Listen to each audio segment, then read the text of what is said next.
Assalamualaikum warahmatullahi wabarakatuh. Selamat datang di mata kuliah bioteknologi pangan. Jadi pertemuan hari ini saya yang jelaskan dulu. Hari ini kita kurang lebih membahas tentang pengertian beberapa ilmu yang mendasari bioteknologi, bagaimana sejarah bioteknologi pangan, jenis-jenis bioteknologi, manfaat bioteknologi, penerapan bioteknologi pangan khususnya bagi kehidupan. Oke. Mulai dari pengertian. Jadi, bioteknologi itu berasal dari kata bios yang artinya hidup, Theukos yang berarti alat, dan logos yang berarti ilmu. Dari ketiga kata tersebut, jika disatukan artinya bioteknologi merupakan penerapan ilmu sains dan rekayasa teknologi untuk pengolahan suatu bahan dengan melibatkan aktivitas organisme untuk menghasilkan suatu barang atau jasa. Jadi, yang perlu kalian pahami bahwa di dalam bioteknologi ini harus ada agen organisme yang diperlukan atau makhluk hidup yang diperlukan. Kemudian harus ada suatu alat, dan alat ini merupakan dari penerapan suatu teknologi yang menghasilkan suatu barang atau jasa, terutama di bidang pangan ya. Jadi bioteknologi pada umumnya, bukan saja bioteknologi pangan, itu tidak berdiri sendiri, tetapi ada beberapa ilmu yang mendasari. Di antara lain ada, khususnya di bioteknologi pangan, ada teknologi pangan, ada ilmu pangan, bagaimana rekayasa kimia, ada ilmu tentang biokimia, mikrobiologi, biomol, genetika, dan seterusnya, yang mendasari berdirinya suatu bioteknologi pangan. Nah, dari bioteknologi nanti muncullah tadi ilmu-ilmu penerapan atau ilmu terapan yang berkaitan dengan bioteknologi. Ada bioteknologi pertanian, bioteknologi lingkungan, bioteknologi kesehatan, bioteknologi industri, dan bioteknologi pangan. Nah, sejarah bioteknologi pangan, kalau kita berbicara sejarah, jadi mulai tahun 8000 sebelum Masehi ini ya, manusia itu sudah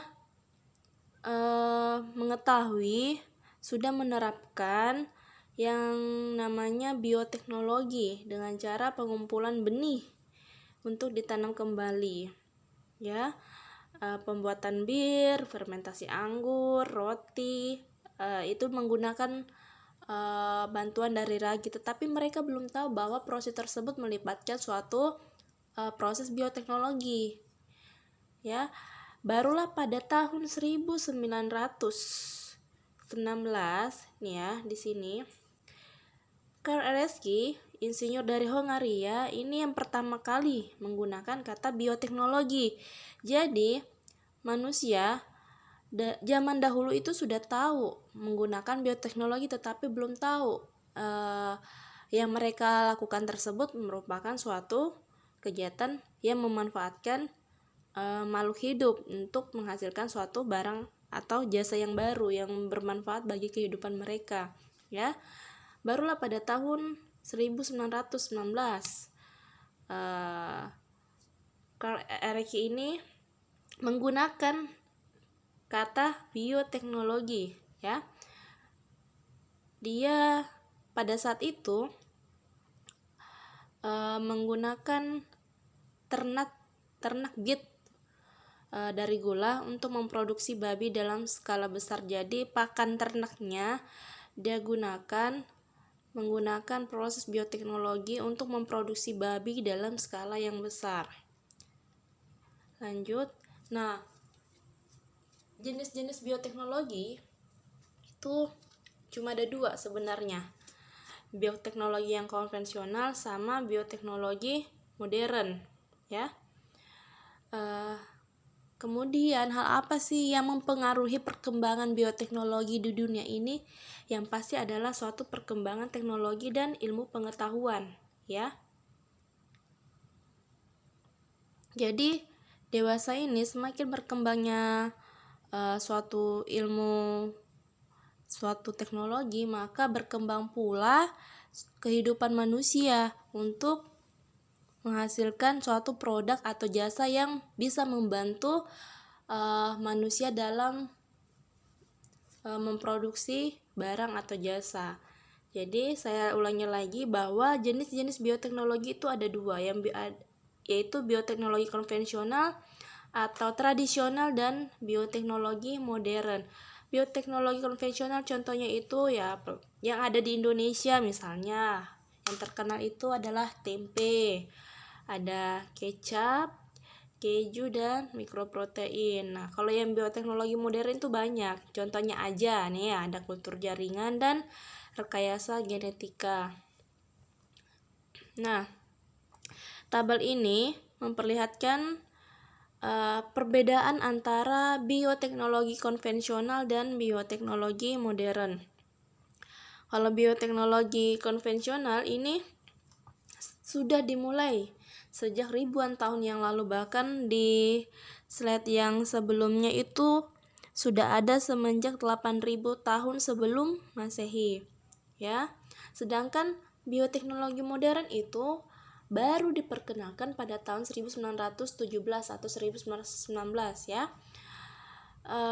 Yang namanya bioteknologi konvensional tradisional ya pasti menggunakan teknologi yang ala kadarnya dibandingkan dengan bioteknologi modern yang pasti sudah menggunakan teknologi yang lebih canggih, teknologi rekayasa genetika.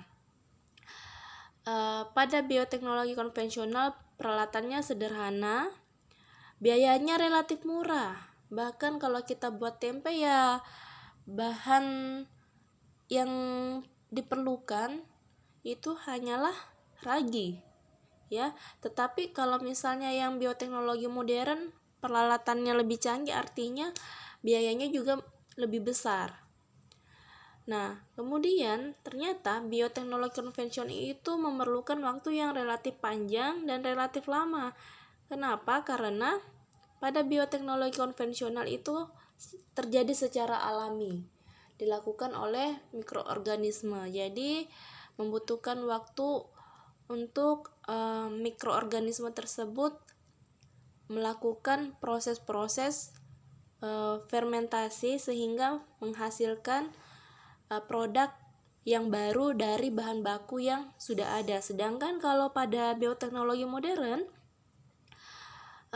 waktunya relatif cepat, ya, waktunya relatif cepat.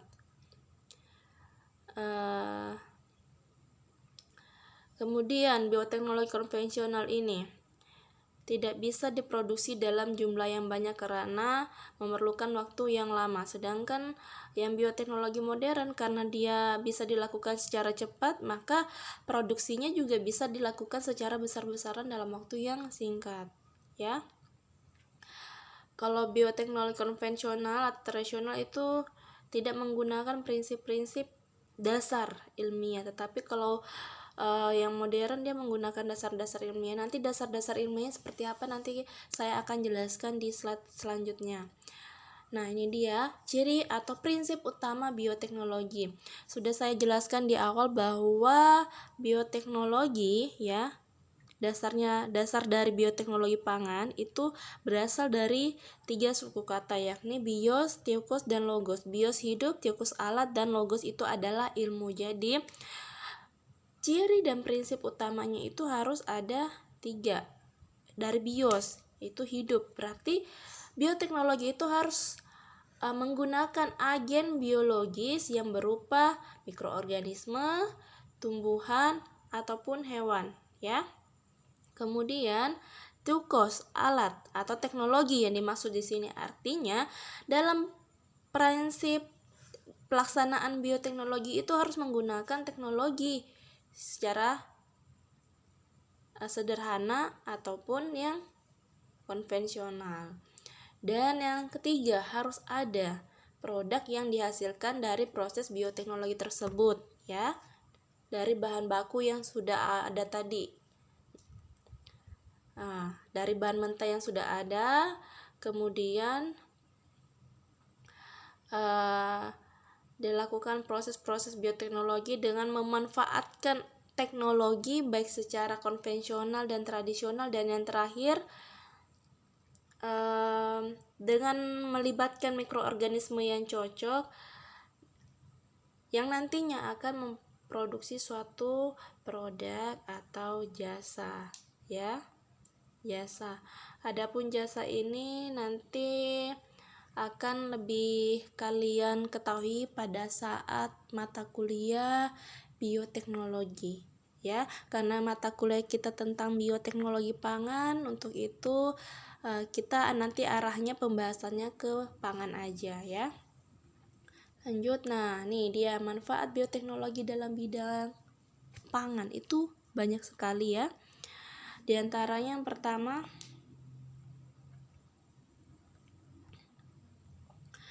menghasilkan suatu produk makanan yang bergizi tinggi, yang biasa kalian makan, contohnya tempe, roti, nata de coco. Itu saya yakin kalian sudah pernah konsumsi, ya.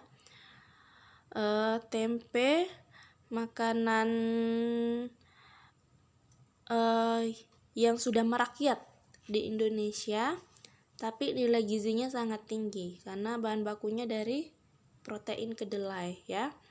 Kemudian ada roti. Roti ini juga pakai ragi, nata de coco starternya juga dari mikroorganisme, ya. Kemudian manfaat selanjutnya itu selain menghasilkan produk makanan yang bergizi tinggi,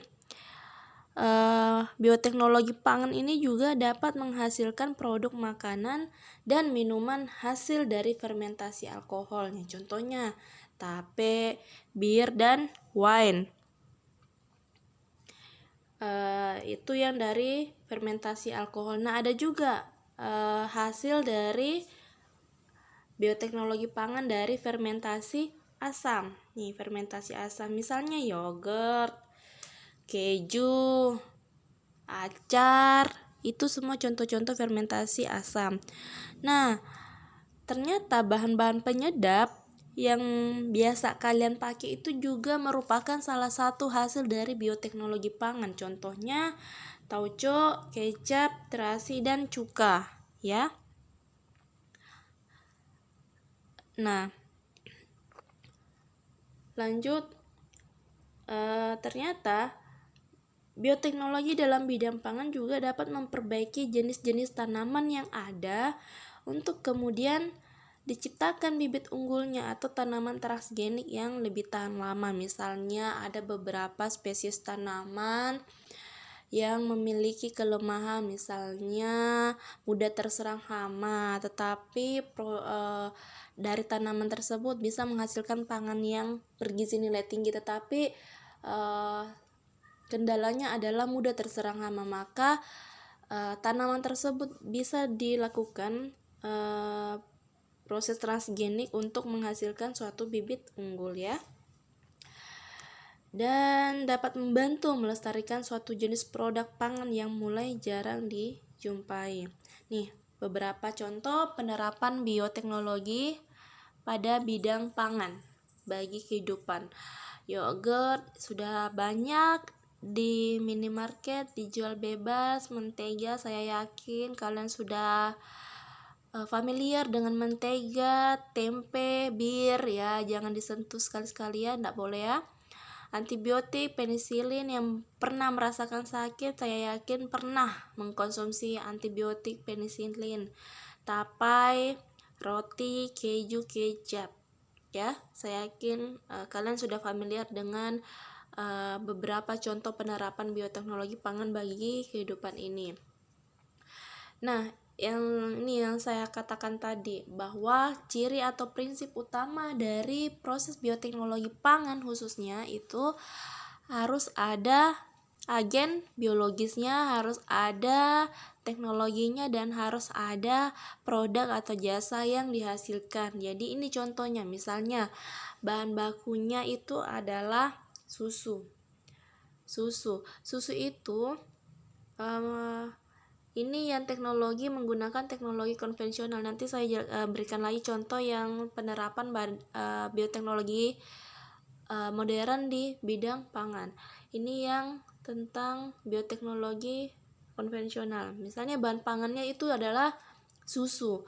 Susu itu menggunakan bioteknologi yang konvensional tetapi memerlukan suatu mikroorganisme. Ada mikroorganisme dari golongan bakteri, ada Lactobacillus bulgaricus, itu bisa menghasilkan produk yogurt. Bisa juga menggunakan bakteri dari Streptococcus thermophilus. Terus untuk menghasilkan mentega itu menggunakan bakteri Streptococcus lactis dari bahan pangan atau bahan mentahnya itu dari susu dan seterusnya. Nah, tempe itu dari bahan dasarnya dari kedelai menggunakan jamur Rhizopus oligosporus, Rhizopus stoloniferus, dan Rhizopus oryzae ya. Sedangkan yang kecap yang selama ini kalian konsumsi itu merupakan hasil dari fermentasi jamur Aspergillus oryzae ya. Bahan bakunya itu kedelai, khususnya kedelai hitam. Dan seterusnya. Kalian boleh melihat, kalian pelajari slide ini ya. Nah, kita sekarang ke contoh penerapan bioteknologi modern pada bidang pangan ya. Coba kalian perhatikan gambar itu. Itu kira-kira buah apa? Ya, kira-kira itu buah apa? Silakan. Next. Nah, ternyata buahnya ini sangat kecil. Kalau dilihat dari luar, dia seperti semangka, tetapi ukurannya kecil. Nah, ketika dibelah, isinya itu seperti timun. Ya, nama buah ini adalah cuca melon. Ya, cuca melon. Cuca melon ini merupakan tanaman transgenik dari timun, semangka, dan jeruk nipis. Ya. Jadi ini merupakan contoh dari hasil bioteknologi modern di bidang pangan, yaitu tanaman transgenik. Lanjut. Nah, ada yang pernah makan jeruk? Ini jeruk sangkis. Biasanya jeruk ini enaknya di jus ya. Terus ada yang pernah makan pepaya? Karika pepaya? Biasanya dimakan apa?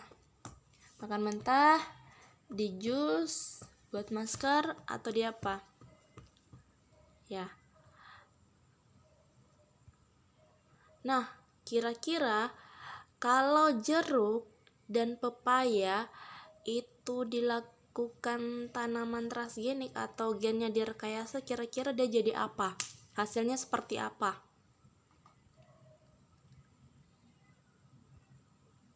Nah, ini dia hasilnya. Ya. Dia akan menghasilkan buah luarnya itu dan ukurannya seperti pepaya, tetapi ketika dibelah itu dalamnya seperti buah jeruk ya. Nah, pernah makan mangga? Pernah makan alpukat? Kira-kira ketika tanaman mangga dan alpukat direkayasa gennya, hasilnya seperti apa? Apakah seperti ini? Ya. Ternyata mangga dan mangga avocado ya. Mangga avocado itu adalah mangga yang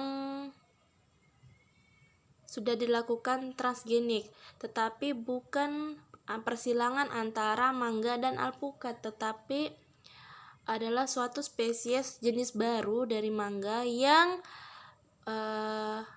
dagingnya itu seperti alpukat rasanya, tetapi dia masih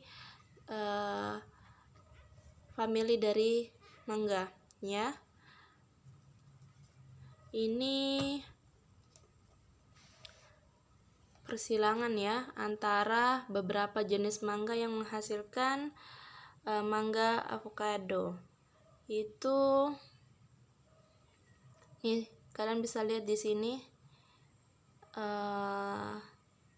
bagaimana buahnya, yang bijinya langsung seperti itu, daging buahnya seperti kalau kita membelah buah alpukat.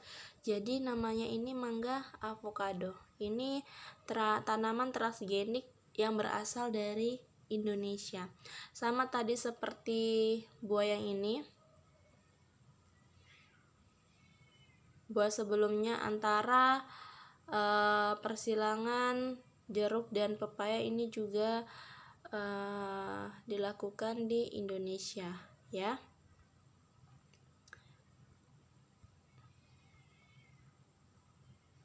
Nah, ada beberapa dampak buruk dari bioteknologi pangan. Tadi saya sudah jelaskan beberapa manfaat dari bioteknologi pangan, baik dari bioteknologi konvensional maupun bioteknologi modern. Tetapi ternyata bioteknologi pangan itu punya juga dampak buruk. Pertama, dampaknya itu bagi yang mengkonsumsi, khususnya tadi tanaman transgenik itu dapat menyebabkan alergi. Karena kenapa? Karena ada persilangan gen antara spesies yang satu dengan spesies yang lainnya. Nah, ketika orang memakannya, manusia secara alami itu mempunyai yang namanya antibodi. Antibodi ini akan diproduksi oleh tubuh ketika tubuh kita mengenali suatu gen asing. Nah, jangan sampai makanan transgenik yang kita makan tersebut oleh antibodi tubuh kita itu dikenali sebagai gen asing. Jadi ketika dikenali sebagai gen asing, maka tubuh kita akan menghasilkan akan menyebabkan alergi. Kemudian rusaknya ekosistem yang merugikan pihak lain, dalam artian ketika kita menanam suatu tanaman, khususnya tadi tanaman transgenik, jangan sampai tanaman ini menyebabkan alergi dari organisme pemakannya, sehingga organisme pemakan tersebut kekurangan makanan dan bisa merusak suatu ekosistem yang ada di lingkungan tersebut. Nah, tanaman bisa kerdil dan tidak mampu lagi menghasilkan panen yang baik karena suatu jenis tanaman dengan famili yang sama, genus yang sama tetapi spesies yang berbeda, ketika ditanam pada area yang sama, jangan sampai tanaman dari hasil transgenik ini memerlukan suatu zat hara yang lebih besar dibandingkan tanaman yang masih galur murni, sehingga galur murni tadi kekurangan unsur hara sehingga menghasilkan suatu tanaman yang kerdil karena ada persaingan perebutan unsur hara dari dalam tanah. Nah, hewan bisa mengalami kemandulan. Ini bisa terjadi pada hewan-hewan yang membantu penyerbukan tanaman, misalnya bunga-bunga dari tanaman transgenik tadi yang bisa menyebabkan dampak bagi organisme pemakannya. Jangan sampai ada beberapa yang bisa mengalami kemandulan karena itu tadi pada saat organisme pemakan tersebut memakan bisa mempengaruhi sistem pencernaannya, karena apapun yang akan kita makan, organisme pemakan itu akan menghasilkan proses pencernaan atau metabolisme pada tingkat sel ya, dan proses metabolisme tersebut dapat mempengaruhi hormon, salah satunya hormon kemandulan. Nah, ini tadi yang saya sebutkan, berkurangnya keanekaragaman makhluk hidup. Karena jangan sampai ketika tanaman transgenik ini sudah didapatkan, kemudian masyarakat, konsumen lebih menyukai tanaman transgenik karena memiliki kandungan gizi yang lebih baik, memiliki tahan hama, kualitas produksinya lebih tinggi. Jangan sampai para petani ini menanam tanaman yang itu saja, menanam tanaman yang disukai oleh konsumen, sehingga tanaman-tanaman yang lain berkurang dan dapat mempengaruhi berkurangnya pula keanekaragaman makhluk hidup. Bakteri pengurai tidak dapat berfungsi, ini berkaitan dengan rusaknya ekosistem, ya. Kemudian menyerang kesehatan manusia sudah saya jelaskan karena ini terkait dengan alergi yang dapat disebabkan dari mengkonsumsi tanaman transgenik, ya. Karena jangan sampai makanan transgenik tersebut diterima oleh tubuh kita sebagai benda asing, ya. Nah, belum tentu kalau kita menanam tanaman transgenik keuntungan kita itu besar.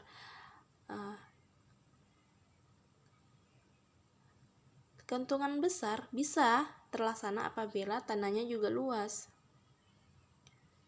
Nah, ini juga dia menyebabkan dilema pada para petani. Karena kenapa? Jangan sampai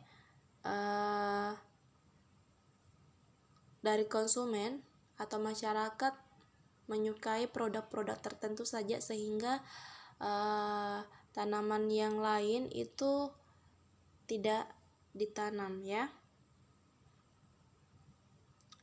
Nah, ini dia. Kalian pernah mendengar kata GMF atau PRG? GMF itu Genetic Modified Food. Bahasa Indonesianya itu PRG. Pangan Rekayasa Genetika, PRG, ya. PRG itu merupakan produk rekayasa genetika makanan yang telah mengalami perubahan pada DNA-nya dengan menggunakan suatu teknologi yang disebut dengan bioteknologi modern, sehingga menghasilkan suatu organisme atau produk yang berbeda dengan produk alamiah, sehingga memiliki beberapa kelebihan jika dibandingkan dengan produk alamiahnya, ya. Nah, tetapi dari beberapa dampak buruk yang sudah saya jelaskan tadi, jadi sebenarnya semua itu kembali lagi kepada konsumen. Apakah memilih mengkonsumsi pangan yang alami, produk yang alami, ataukah produk PRG, ya. Untuk memudahkan masyarakat memilih, maka pada produk-produk tersebut wajib mencantumkan suatu label. Ini labelnya, ya. Nah, label hasil tanaman PRG, rekayasa genetika, pangan rekayasa genetika itu, ya, atau GMF atau GMO, ya, itu terdiri atas 5 digit, ya, 5 digit yang dimulai dari angka 8, ya, start with H number, ya. Sedangkan makanan yang organik atau produk-produk yang organik itu terdiri juga dari 5 digit tetapi dimulai dari angka 9. Ini artinya aman, ya. Sedangkan yang PRG atau GMF itu dimulai dari angka 8. Dia juga terdiri atas 5 digit. Nah, jika ada label suatu produk terdiri atas 4 digit, ya, ini 4 digit, berarti produk tersebut terkontaminasi pestisida. Jadi dikembalikan lagi kepada konsumen. Ingin mengkonsumsi produk yang seperti apa, ya. Nah, kelebihannya GMF atau PRG ini apa sih? Pangan rekayasa genetika. Nah, itu pertama, lebih tahan lama, tahan terhadap berbagai penyakit, penggunaan pestisida juga lebih sedikit, penampilannya lebih menarik, rasa lebih enak, nutrisinya lebih banyak, tahan terhadap kekeringan, pertumbuhannya lebih cepat, sehingga masa panennya lebih singkat dan lebih tahan lama. Itu beberapa kelebihan GMF. Tetapi tergantung lagi kepada pilihan konsumen, tergantung lagi kepada pilihan Anda mau mengkonsumsi produk yang seperti apa, ya. Ini coba kalian perhatikan, ada beras, ada 2 jenis beras. Yang pertama ini beras yang biasa kita konsumsi, warnanya ya. Nah, di belakangnya ini ada beras yang warna keemasan. Ini namanya golden rice ya.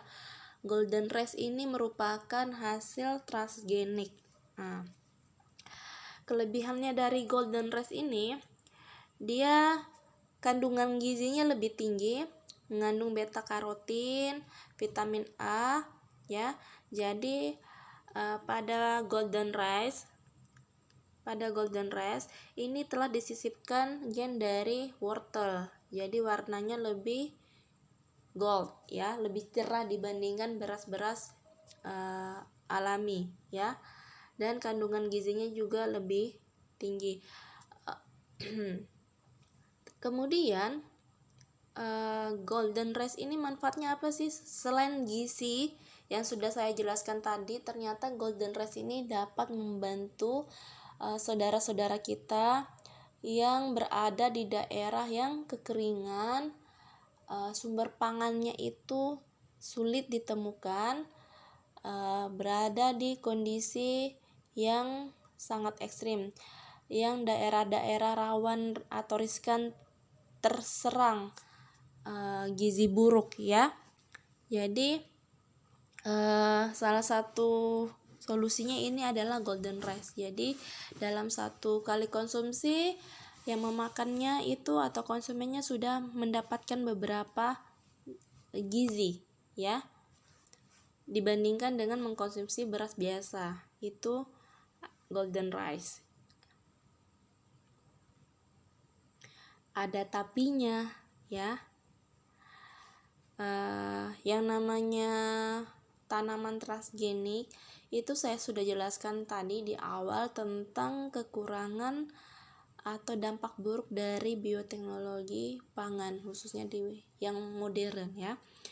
Itu bukan hanya untuk konsumen tapi untuk lingkungan, sehingga penerapan atau penggunaan GMF atau PRG, pangan rekayasa genetika ini juga menghasilkan suatu pro dan kontra ya, karena ya dengan beberapa pertimbangan tadi masih ada beberapa yang menghasilkan suatu dampak buruk ya.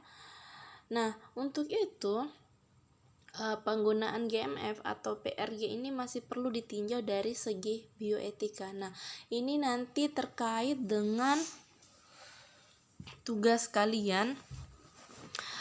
PTS kalian yang mencari suatu contoh penggunaan atau penerapan tanaman, bukan hanya tanaman, yang jelas tentang pangan di bidang bioteknologi pangan, terus ditinjau dari segi bioetikanya ya. Nah, di Indonesia itu penggunaan PRG atau pangan hasil dari rekayasa genetika itu diawasi oleh Balai Clearing Keamanan Hayati dan Badan Pengawas Obat dan Makanan BPOM ya.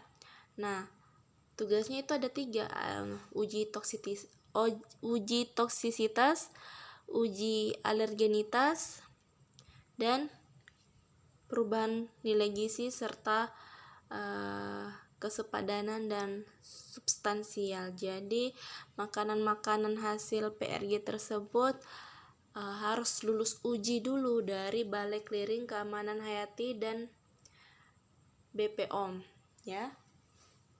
Yang diuji apa aja? Ini semua ya.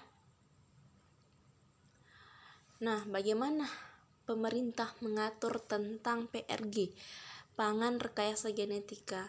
Ini dasar hukumnya ini Peraturan Pemerintah RI nomor 69 tahun 99 tentang label dan iklan pangan. Yang saya jelaskan tadi, pada produk pangan yang beredar di masyarakat itu harus mencantumkan label, terutama dari produk-produk yang diimpor dari luar negeri. Kemudian nomor 28 tahun 2004 tentang keamanan mutu dan gizi pangan ya. Nah, terus bagaimana sih fatwa MUI tentang rekayasa genetika dan produknya? Nah, ternyata makanan hasil rekayasa genetika dan produk-produknya itu masih tergolong halal ya. Masih tergolong halal, tetapi dengan cara-cara tertentu. Jadi, melakukan rekayasa genetika terhadap hewan, tumbuh-tumbuhan, dan mikroba adalah mubah atau boleh, dengan syarat dilakukan untuk kemaslahatan, tidak membahayakan atau tidak menimbulkan mudarat baik pada manusia maupun lingkungan, dan tidak menggunakan gen atau bagian lain yang berasal dari tubuh manusia. Itu syaratnya. Artinya boleh dilakukan dengan syarat yang sudah saya sebutkan tadi. Kemudian putusannya apa? Putusannya adalah